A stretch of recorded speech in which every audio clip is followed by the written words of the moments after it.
श्री स्वामी समर्थ। तुम्हा सर्वांचे आपल्या यूट्यूब चॅनलवरती मी अगदी मनापासून स्वागत करते। तुमच्या मनातील सर्व चांगल्या इच्छा स्वामी महाराज पूर्ण करोत हीच स्वामींच्या चरणी प्रार्थना करते आणि आजच्या व्हिडिओला सुरुवात करते। आजच्या व्हिडिओमध्ये आपण पाहणार आहोत ते म्हणजे नवरात्रीच्या पहिल्या दिवशी म्हणजे घटस्थापनेच्या दिवशी सकाळीच आपल्याला घरी एका झाडाचं पान घेऊन यायचं आहे, ज्यामुळे कुलदेवतेचा आशीर्वाद आपल्याला मिळणार आहे आणि आपल्या जीवनामध्ये आपली प्रगती होईल, घरामध्ये सुख समृद्धी येईल। आपली जी कुलदेवी आहे तर ती सदैव आपल्यावरती प्रसन्न राहील। जेव्हा आपल्या घरावरती कुलदेवतेचा आशीर्वाद असतो तर तेव्हा आपल्या घराची भरभराट होत असते, प्रगती होत असते आणि म्हणूनच आपल्याला काही झाडांची पाने या दिवशी घरी घेऊन यायचं आहे। आजच्या या व्हिडिओमध्ये आपण 4 झाडांची पाने पाहणार आहोत आणि त्या पानांचे वेगवेगळे उपाय म्हणजे आपल्याला ती पाने कशासाठी नक्की लागणार आहेत तर हे सुद्धा मी व्हिडिओमध्ये सांगणार आहे। त्यामुळे व्हिडिओ कुठेही स्किप न करता शेवटपर्यंत नक्की पहा। तुम्ही जर पहिल्यांदाच माझ्या चॅनलवरती आला असाल, प्रथमच माझे व्हिडिओ पाहत असाल तर चॅनलला सबस्क्राइब करा। व्हिडिओ माहितीपूर्ण वाटल्यास व्हिडिओला लाईक करा। चला तर मग आपण व्हिडिओला सुरुवात करूया। यंदा म्हणजे 2024 मध्ये घटस्थापना आहे ती म्हणजे 3 ऑक्टोबरला गुरुवारी आणि 3 ऑक्टोबरला शारदीय नवरात्र जी आहे तर ती सुरू होणार आहे।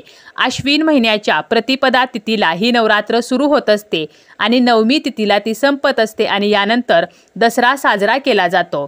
आता ही प्रतिपदा तिथी जी आहे तर ती 2 ऑक्टोबरला दुपारी 12:18 सुरू होणार असून 4 ऑक्टोबरला पहाटे 2:58 संपणार आहे।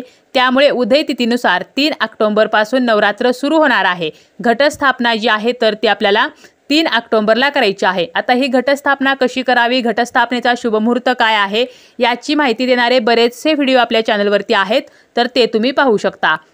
आता पाहूया ते म्हणजे आपल्याला घटस्थापनेच्या दिवशी कोणकोणत्या झाडांची पाने जी आहेत तर ती लागणार आहेत।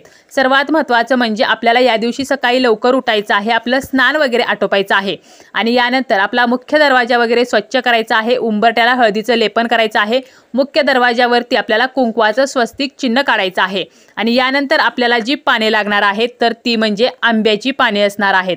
घरामध्ये पैसा येत नाही, आर्थिक समस्या असतील, कर्ज वाढलेले आहे, पैसे अडकलेले असतील, मुलांची प्रगती होत नाही किंवा पतीची प्रगती होत नाही, घरामध्ये सतत वादविवाद, कलह, तर या जर गोष्टी होत असतील, आजारपण घरामध्ये येत असेल, वास्तुदोष असतील तर तुम्ही आंब्याची पाने ही आवर्जून या दिवशी घरी आणायची आहेत। आता ही पाने फक्त घरी आणायची नाहीत तर आपल्याला काय करायचं आहे तर या पानांचं आपल्याला एक तोरण जे आहे तर ते तयार करायचं आहे। ज्योतिषशास्त्रामध्ये आंब्याच्या पानांना खूप महत्त्व आहे।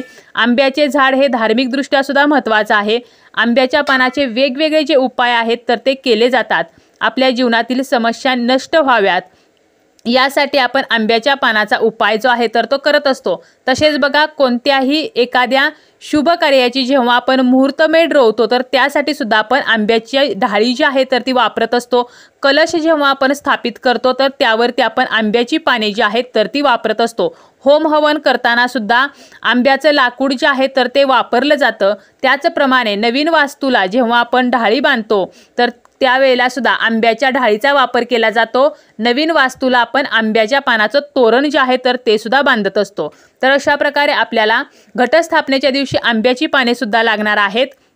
तुम्हाला काय करायचं आहे, 11 आंब्याची चांगली पाने घ्यायची आहेत। पाने देठासह असावीत, तुटलेली किडलेली पाने नसावीत आणि या प्रत्येक पानावरती आपल्याला ओल्या कुंकवानं स्वस्तिक चिन्ह काढायचं आहे आणि त्यानंतर तुम्हाला या 11 पानाचं तोरण तयार करायचं आहे। त्यामध्ये तुम्ही झेंडूची फुले जरी घातली तरी सुद्धा चालतील आणि हे जे तोरण आहे तर ते आपण जेव्हा तयार करणार आहोत तर त्यावेळेला रक्षासूत्राचा धागा आपल्याला वापरायचा आहे। म्हणजे रक्षासूत्राचा धागा घ्यायचा आणि त्यामध्ये आपल्याला ही 11 जी आंब्याची पाने असणार आहेत तर याचं तोरण बनवून घ्यायचं आहे आणि आपल्या मुख्य दरवाजाला हे तोरण लावायचं आहे।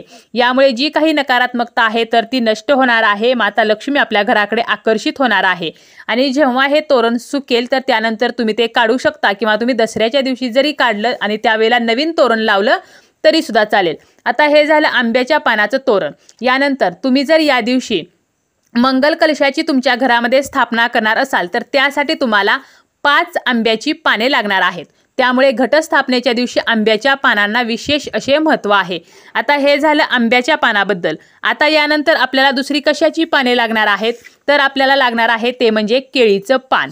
आपण जो घट बसवत असतो तर तो घट शक्यतो आपण केळीच्या पानावरती बसवत असतो, परंतु जर तुम्हाला केळीचं पान मिळालं नाही तर मग तुम्ही तो घट टोपलीमध्ये किंवा पत्रावळीवरती किंवा एखाद्या ताटामध्ये सुद्धा बसवू शकता।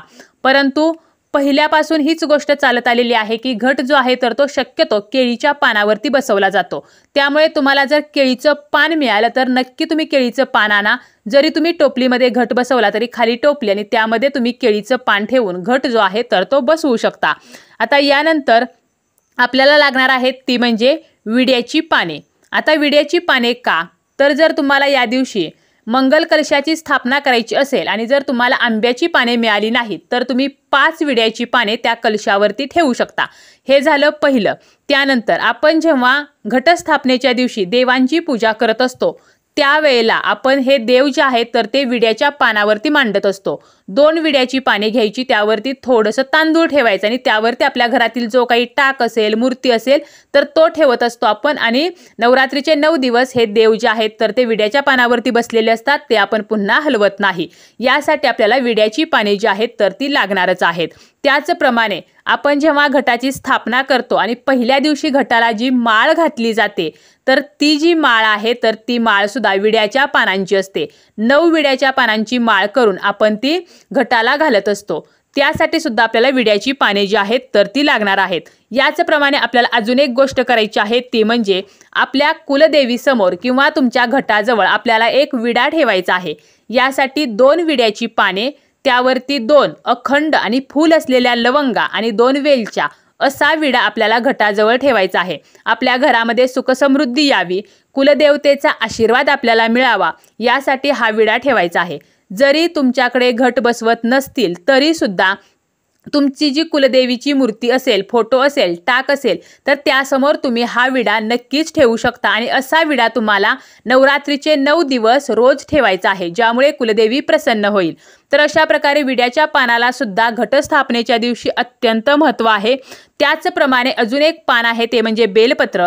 जर तुमच्या देवघरामध्ये शिवलिंग असेल तर इतर देव ज्याप्रमाणे आपण विड्याच्या पानावरती बसवत असतो तर शिवलिंग जे आहे तर ते मात्र विड्याच्या पानावरती आपण ठेवायचं नाही। तर काय करायचं, 3 बेलपत्र घ्यायची आणि त्या बेलपत्रावरती आपल्याला शिवलिंग जे आहे तर ते घटस्थापनेच्या दिवशी ठेवायचं आहे।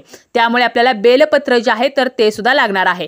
तर अशा प्रकारे तुम्ही घटस्थापनेच्या दिवशी आंब्याची पाने, केळीचं पान, विड्याची पाने आणि बेलपत्रे तर ही घरी आणू शकता, कारण या सर्व पानांची आपल्याला आवश्यकता जी आहे तर ती लागत असते। तुम्ही जरी घट बसवत नसाल, तुमच्याकडे घटस्थापना केली जात नसेल तरी सुद्धा तुम्ही या दिवशी तुमच्या देवघरामध्ये मंगल कलशाची स्थापना करू शकता। त्यासाठी आंब्याच्या पानांची, विड्याच्या पानाची गरज लागते किंवा तुम्ही तुमच्या मुख्य दरवाजाला आंब्याच्या पानाचं तोरण जे आहे तर ते लावू शकता। आणि काही जरी शक्य झालं नाही तरी तुम्ही तुमच्या कुलदेवी समोर पानाचा विडा जो आहे तर तो नक्की ठेवू शकता। त्यामुळे विड्याचं पान जे आहे तर ते आपल्याला लागणारच आहे।